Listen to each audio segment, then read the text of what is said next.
ಅರ್ಥ ಆಯ್ತು ಬಿಡಿ. ಅದೇ ನೀವು ಪಾಳ್ಯಗಾರ್ ಸಾಹೇಬರು ನಿಮ್ಗೆ ಬಂದು ಸಲಾಮಿ ಹೊಡೆದು ಇನ್ನೇನಾದ್ರೂ ಪಾದಪೂಜೆ ಏನಾದ್ರೂ ಮಾಡ್ಬೇಕಾ ಸರ್? ಈಗ ತಾವು ಅವರು ವಾರ ಆಯ್ತು,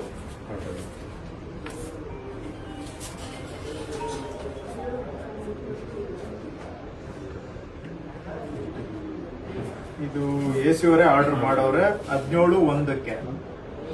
ಆರ್ಡರ್ ಆದ್ಮೇಲೆ ಅವರೇ ಇಂಪ್ಲಿಮೆಂಟ್ ಮಾಡ್ಬೇಕು, ನಮ್ಗೆ ಕೊಡ್ಬೇಕು. ಗುರುಸ್ವಾಮಿ ತೆರವುಗೊಳಿಸುವಂತೆ ತಮ್ಮಿಂದ ಸ್ವೀಕೃತವಾದ ಪ್ರಸ್ತಾವನೆಯನ್ನು ಪ್ರಾಸ್ತಾವಿಕವಾಗಿ ಅನುಮೋದಿಸಿ ಆದೇಶಿಸಿದೆ ಅಂತ ಆನೇಕಲ್ ತಹಶೀಲ್ದಾರ್ಗೆ ಇವರು ಆದೇಶ ಪತ್ರ ಕೊಟ್ಟಿದ್ದಾರೆ. ಆದ್ರೆ ತಮ್ಮ ಕೊಟ್ಟಿಲ್ಲ. ಹೇಳಿ ಸರ್, ಈಗ ಯಾಕೆ 5 ತಿಂಗಳು ಬೇಕಾ?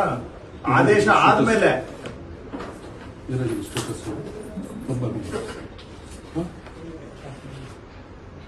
ಈ ತರದ್ದು ಎಷ್ಟು ಬಾಕಿ ಇದಾವೆ?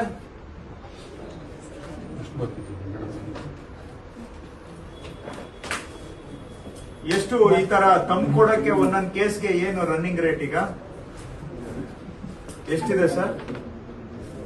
ಒಂದು ಬೋರ್ಡ್ ಏನಾದ್ರು ಹಾಕಿದೀರಾ? ಹೋಗ್ಲಿ, ಬೋರ್ಡ್ ಹಾಕ್ಬಿಡಿ, ಹೋಗ್ಲಿ. ಟ್ರಾನ್ಸ್ಪರೆನ್ಸಿ ಇದ್ರೆ ಒಳ್ಳೇದು. ಅಟ್ಲೀಸ್ಟ್ ಅವರು ಕೊಟ್ಟು ಹೋಗ್ತಾರೆ, ಏನ್ ಮಾಡಕ್ ಆಗಲ್ಲ ಸರ್. ಕೊಟ್ಟು ಹೋಗ್ತಾರೆ, ಏನ್ ಮಾಡಕ್ ಆಗಲ್ಲ. ಏನ್ ಮಾಡುತ್ತೆ, ಅವರು ಬದುಕ್ಬೇಕಲ್ಲ. ಹೋಗಿ ಒಂದು ಬೋರ್ಡ್ ಅನ್ನ ಹಾಕ್ಬಿಡಿ, ಕೊಟ್ಬಿಟ್ಟು ಹೋಗ್ತಾರೆ. ಅವ್ರೇನ್ ಕೊಡಲ್ಲ ಅಂತಾನು ಏನ್ ಹೇಳಿಲ್ಲ. ಮುಕ್ತಿ ಕೊಡಿ ಅಂತ ಕೇಳ್ತಾವ್ರೆ. ಎಷ್ಟಪ್ಪ ರನ್ನಿಂಗ್ ರೇಟು? ಎಷ್ಟಮ್ಮ? ಆಯ್ತಮ್ಮ. ಈಗ ಒಂದ್ ವಾರ ಆಗಿದ್ರೆ ಅವರಿಂದ ನಿಮಗ್ ಫಾರ್ವರ್ಡ್ ಆಗ್ಬೇಕು. ಆದೇಶ ಆಗಿ 5 ಮಂತ್ಸ್ ಆಗಿದ್ರೆ ಅದೇ ನೀವು ಕೊಡ್ಬೇಡ ಅಂದ್ರೆ ಅವ್ರು ಕೊಡೋದಿಲ್ಲ. ಆಯ್ತು, ಅವ್ರು ಬರ್ತಾ ಇದಾರೆ, ಕೇಸ್ ವರ್ಕರ್ ಕೊಟ್ಟಿಲ್ಲ. ತರ್ಸ್ಕೊಂಡ್ ಮಾಡಕ್ಕೆ ನಿಮ್ಗೆ ಅಡ್ಡ ಇದೆಯಾ? ಅಡ್ಡ ಇದೆಯೇನಮ್ಮ? ತಮ್ಮ ಕೊಡಕ್ಕೆ ಎಷ್ಟು ಕೊಡ್ಬೇಕಮ್ಮ? ಈಗ ಹೋಗ್ಲಿ, ಅದನ್ನ ಹೇಳ್ಬಿಡಿ. ಏನ್ ರನ್ನಿಂಗ್ ರೇಟ್ ಹೇಳ್ಬಿಡಿ. ಮಾರ್ಕೆಟ್ ಅಲ್ಲಿ ಎಲ್ಲ ಇದೆ, ಇಲ್ಲಿ ಏನ್ ರನ್ನಿಂಗ್ ರೇಟ್ ಇದೆ ಅನ್ನೋದು ಜನ ಮಾತಾಡ್ತಾರೆ. ನಾನ್ ಮಾತಾಡ್ಲಿಲ್ಲ ಅಂದ್ರು ಇಲ್ಲಿ ಒಂದು ಅಲ್ಲಿ ಹೆಜ್ಜೆ ಅಲ್ಲಿ ಇಟ್ಟ ತಕ್ಷಣ ಎಲ್ಲ ಕಿವಿಯಲ್ಲಿ ನನ್ಗೆ ಹೇಳ್ತಾರೆ. ನಿಮ್ ಮುಂದೆ ಭಯ ಹೇಳಕ್ಕೆ, ಯಾಕಂದ್ರೆ ಮತ್ತೆ ಅವ್ರ ಫೈಲ್ ಏನ್ ಮಾಡ್ಬಿಡ್ತೀರಾ ನೀವು? ಎಲ್ಲ ನಿಮ್ ಕೈಯಲ್ಲೇ ಇದೆಯಲ್ಲ.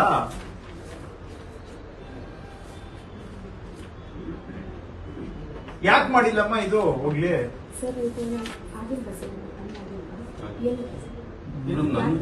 ಆರ್ಡರ್ ಮಾಡಿರೋದು ನೀವು ನೋಡಿ ಅಮ್ಮ. ಆರ್ಡರ್ ರಿಜೆಕ್ಟ್ ಮಾಡ್ಬೇಕಾಗಿತ್ತು. I would have been happy if you rejected.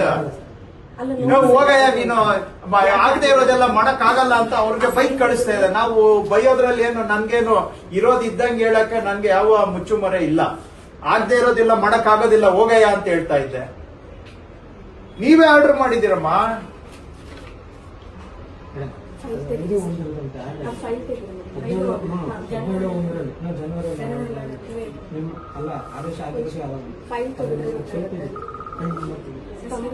ಇವ್ರಿಗೆ ಬಂದಿದ್ದು ಯಾವ